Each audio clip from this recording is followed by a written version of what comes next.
hào sân giòn gió mai lìa lời tàu mù có lúc con giang ca lời tê chùa chữ ca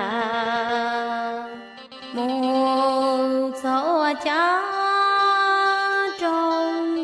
ra từ khi ta lời thiên ga mù qua cha chỉ bỏ chữ Giêsu mùa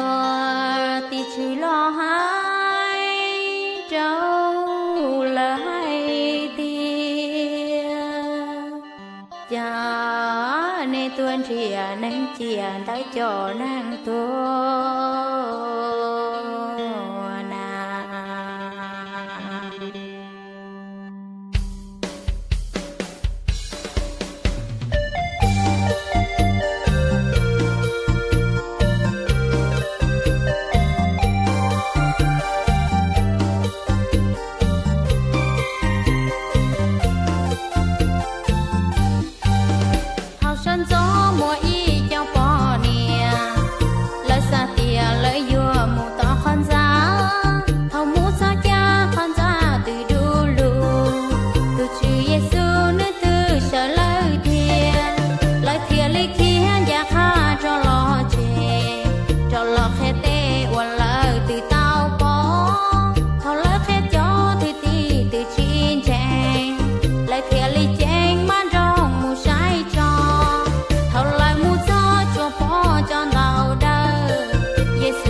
cho kết cho